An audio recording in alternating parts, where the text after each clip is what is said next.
अरे बच्चों, आइए आज हम शुरू करते हैं कक्षा 7th का गणित की कार्य पुस्तक का लेसन नंबर 5 रेखा एवं कोण। तो पिछली वीडियो में हमने 58 यानी 58 नंबर पेज तक यह कर लिया था। आइए आज हम इससे आगे शुरू करते हैं। तो पिछले वीडियो में हमने यहाँ तक कर लिए थे 9 का सेकंड पार्ट तक। तो अब 10वां सम करेंगे। नीचे एक वर्ग दिया गया जिसके अंदर एक आयत बना है। कोण x का मान 35 डिग्री है।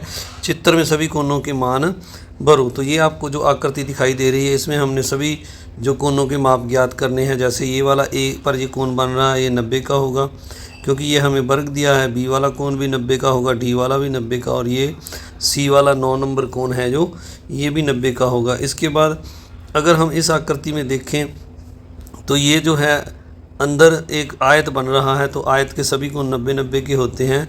तो ई एफ जी एच जो आयत है इसके ये अंदर वाले कोण सारे 90-90 के होंगे। इस तरह अब हम थोड़ा सा आगे बढ़ते हैं।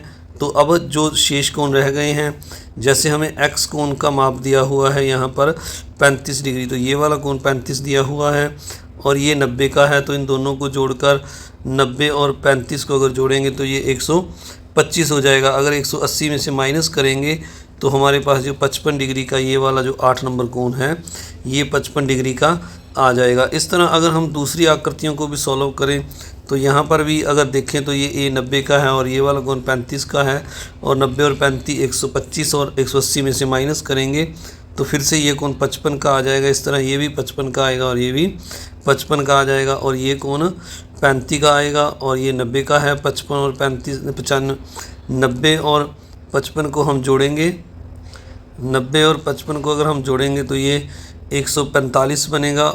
सॉरी 145 ही बनेगा, और इसमें 180 में से इसको माइनस करेंगे तो ये 35 डिग्री का ये वाला कोण। इस तरह सारे कोण हम ज्ञात कर सकते हैं। इसके बाद अगला जो प्रश्न है, ए कोण ई एफ के सभी अनुपूरक कोणों के नाम लिखो। तो कोण ए ई एफ है जो वो 55 डिग्री का है। ये वाला ए ई एफ ये कोण 55 का है। तो अनुपूरक का मतलब होता है भी इसमें हम कितना और जोड़ें कि ये 90 हो जाए। तो इसमें अगर 35 जोड़ेंगे तो हम ये 90 डिग्री का बन जाएगा। तो इसका मतलब हमें जो 35 डिग्री वाले कोण हैं वो अनुपूरक कोण यानी पूरक कोण ज्ञात करने हैं। तो इस आकृति में अगर हम देखें तो ये अगर 10 नंबर कोण है और इसके बाद जो 13 नंबर कोण है और 2 नंबर कोण है ये वाला, और जो है 35 का जो 6 नंबर कोण है और ये 13 नंबर, ये 35 के हैं। तो ये हमने यहाँ पर लिख देने हैं। इसके बाद अगला प्रश्न है जो इसमें यहाँ पर हमें लिखा हुआ है इसी आकृति से है, कौन कौन से कोण रैखिक युग्म बनाते हैं। तो यहाँ पर अगर हम देखें रैखिक युग्म तो कोण ए ई एफ और एफ ई डी। तो ए ई ये वाला यहाँ से शुरू करें, इसको दोबारा से देखते हैं। ए ई एफ और दूसरा कोण मैंने यहाँ पर लिखा है एफ ई डी। तो ये दो कोण हैं जो रैखिक युग्म बना रहे हैं। इस तरह दूसरा है ई एच डी, और ई एच डी यहाँ पर ये वाला बन रहा है ई एच डी, और दूसरा कोण बन रहा है ई एच सी। तो ये दो कोण रैखिक युग्म। इसी तरह तीसरा है तो इनको आपने देख लेना है। इसके बाद आगे चित्र में दिया हुआ है 11 नंबर में, नीचे दिए गए चित्रों में अंग्रेजी अक्षरों को इंगित कोणों के मान गणना करके लिखो। तो अंग्रेजी अक्षर के जो जहाँ पर कोण बन रहे हैं, जैसे यहाँ पर ए का मान अगर हमने निकालना है तो ये दोनों कोणों का योग 180 होगा। तो 180 में से 133 को माइनस कर देंगे तो ए की वैल्यू जो है हमारे पास 47 डिग्री आ जाएगी। इस तरह अगर यहाँ पर देखें तो ये वाला जो कोण है सारा ये कोण है ये 90 का बन रहा है।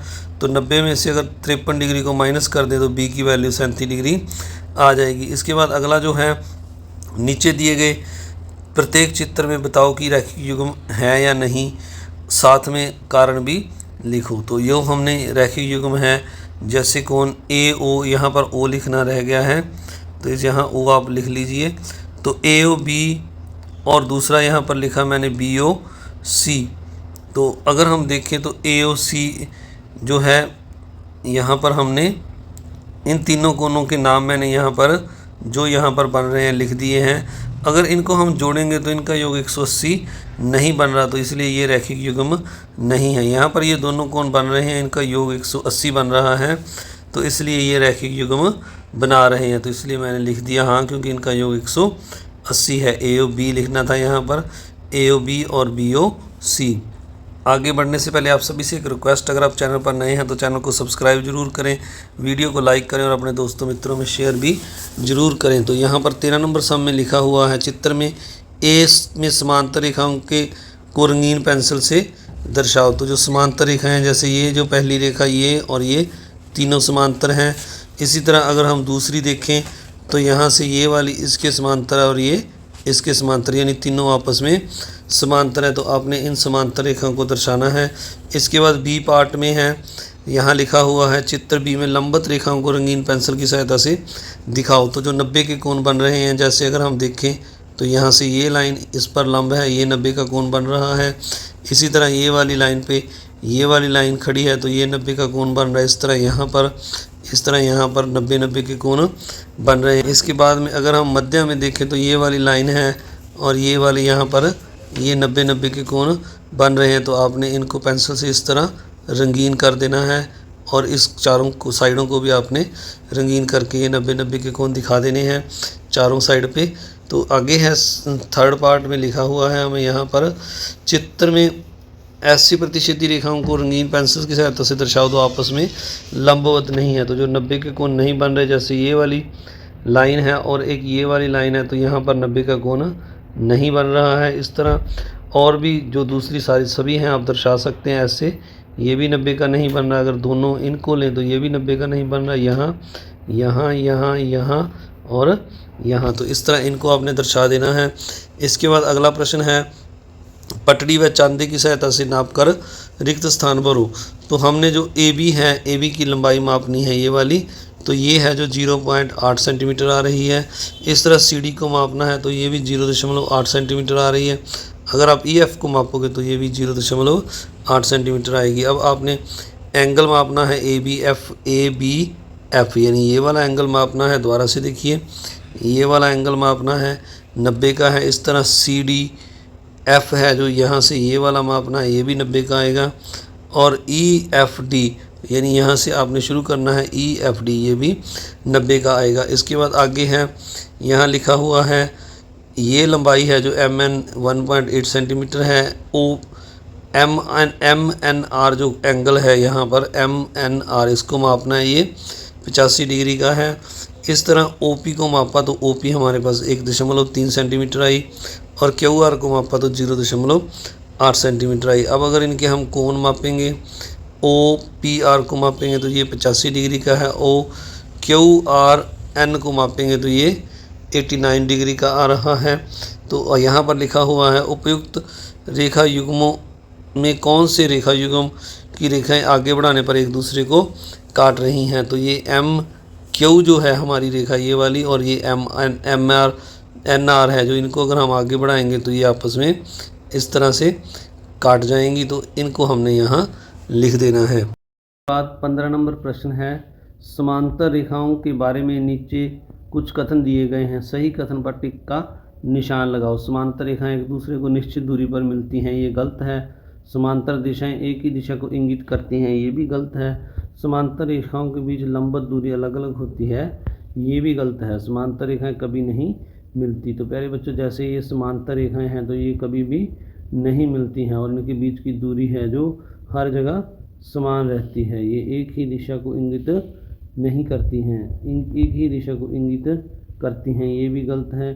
तो इस तरह ये समांतर रेखाएं हैं और इनके बीच की दूरी एक समान रहती है, ये कभी भी नहीं मिलती हैं। इसके बाद अगला प्रश्न है, नीचे दिए गए चित्र को ध्यान से देखो। इस आधार पर नीचे दिए गए रिक्त स्थानों की पूर्ति करो। तो हमने इस चित्र को देखना है और जो नीचे रिक्त स्थान दिए हैं इनको भरना है। तो सबसे पहले यहाँ पर लिखा हुआ है कोण ए ओ डी प्लस कोण ए ओ बी। तो यहाँ पर अगर हम देखें तो कोण ए ओ डी है जो ये वाला बन रहा है और कोण ए ओ बी ये वाला बन रहा है। तो यानी एक ये जो है सरल रेखा है और इस पर यहाँ पर दो कोण बन रहे हैं, तो इन दोनों का योग 180 होगा क्योंकि ये रैखिक युग्म है। इस तरह अगला है बी ओ सी प्लस ए ओ बी। तो बी ओ सी वाला ये वाला कोण बन रहा है, एक बार दोबारा से देखिए, बी ओ सी और दूसरा है ए ओ बी। तो ये दो कोण बन रहे हैं तो इनका योग भी 180 होगा क्योंकि ये भी रैखिक युग्म है। तो इसलिए आगे यहाँ पर लिखा हुआ है कोण AOB, तो AOB कोण ये वाला बन रहा है और BO दूसरा कोण यहाँ पर लिखा हुआ है BOC, तो ये दोनों कोण बराबर होंगे, क्योंकि आप अगर ध्यान से देखें तो इन दोनों का योग 180 है और इन दोनों का योग 180 है। तो इसलिए AOD और जो है BOC ये वाले कोण हैं जो ये बराबर क्यों हैं, तो इसका कारण आपको बता देते हैं। ये दोनों जो हैं शीर्षाभिमुख कोण हैं, यानी ये एक जो हम कहते हैं ये कैंची बन रही है और इसके जो अपोजिट एंगल बनते हैं इस तरह से ये बराबर होते हैं। तो ये दोनों बराबर हैं और ये वाला और ये नीचे वाला बराबर होगा। तो इसके बाद अगला प्रश्न है उपयुक्त की भांति करके दिखाओ कोण AOB किस प्रकार DOC के बराबर है। तो इस प्रकार दूसरे जो दो कोण हैं AOB और AOD उनका योग 180 होगा, इसको हम लिख लेंगे। और इस तरह से जो दूसरे कोण हैं उनको भी हम यहाँ पर पहले AOB और AOD और AOD को लिख लेंगे। और इसी तरह जो दूसरे दो कोण हैं DOC और DOC ये वाला कोण और ये वाला कोण DOA, इन दोनों का योग 180 होगा। तो यहाँ पर 180 लिखना रह गया है। तो इस प्रकार अगर हम इन दोनों को इस दोनों के बराबर रखेंगे तो ये वाला जो कोण है प्यारे बच्चों, इस तरह मैं आपको करके दिखा देता हूँ कोण AOB, तो दोनों साइड जो हैं 180 के बराबर हैं। तो हमने ये दोनों साइड बराबर हैं तो ये दोनों साइड भी हमने यहाँ पर बराबर लिख ली। कोण AOB प्लस कोण AOD बराबर DOC प्लस AOD। तो AOD के साथ हम ये AOD काट देंगे तो शेष कोण AOB यहाँ पर रह जाएगा बराबर में कोण DOC। तो इस तरह कोण AOB और DOC के बराबर हैं। वैसे ये शीर्षाभिमुख कोण हैं। इसके बाद 17 नंबर सवाल में दिया हुआ है दिए गए चित्र में शीर्षाभिमुख कोणों की दो जोड़ी के नाम लिखो। तो शीर्षाभिमुख कोण जो आमने सामने होते हैं कैंची में, जैसे ये दोनों और इस साइड पर ये दोनों शीर्षाभिमुख कोण हैं, तो इनके हमने नाम लिख देने हैं FGJ और दूसरी साइड पे लिख देंगे HJI। इस तरह ऊपर वाला जो कोण है ये वाला FJI बन रहा है और नीचे वाला जो है JGH ये बन रहा है। तो ये लिख देने हैं आपने, ये जोड़े बराबर हैं। आगे लिखा हुआ है यदि HJI 68 डिग्री हो तो J पर बने शेष कोणों के नाम लिखो। तो अब हमें ये HJI दिया हुआ है तो FJG है, ये भी 68 का आ जाएगा क्योंकि ये भी शीर्षाभिमुख कोण हैं दोनों। अब जो दूसरा कोण ये वाला रह गया है तो इसको हम 180 में से दोनों को निकाल कर FJJI ऊपर वाला कोण ले लिया है यहाँ पर, तो 180 में से माइनस करके इस कोण को हमने निकाल लिया है, 112 का आ गया है। अब नीचे वाला कोण भी 112 का आएगा क्योंकि ये दोनों शीर्षाभिमुख कोण हैं, दोनों बराबर होंगे। इस तरह आप माइनस करके भी निकाल सकते हैं। तो आगे लिखा हुआ है यहाँ पर जे जो 18 नंबर सम है x व y का मान ज्ञात कीजिए यदि रेखाएं L व M परस्पर समांतर हैं। तो ये रेखाएं जो हैं समांतर हैं, तो इसलिए ये जो अंदर वाले दोनों कोण हैं इनका योग 180 होगा। तो इसलिए हम 180 में से अगर 70 को माइनस कर देंगे तो x की वैल्यू 110 आ जाएगी। इस तरह अब अगर हम देखें तो ये दोनों बाह्य संगत कोण तो इसमें अगर हम देखें इसको तो ये जो 110 का कोण है तो यहाँ पर ये वाला कोण भी 110 का होगा। तो अब जब दोनों ये संगत कोण हैं तो 110 अगर ये अंदर वाला कोण 110 का है तो अगर हम y 100 दोनों का योग 180 होगा, तो अगर 180 में से हम 110 को माइनस करेंगे तो ये y कोण 70 का आ जाएगा। इसी तरह आगे जो है दूसरा अगला कोण है जो 3 नंबर, इसमें हमने यहाँ पर y और x की वैल्यू ज्ञात करनी है, ये 50 का है। तो अगर हम देखें तो x की वैल्यू है जो 180 में से माइनस करके हम सीधे निकाल सकते हैं, ये 130 का आएगा।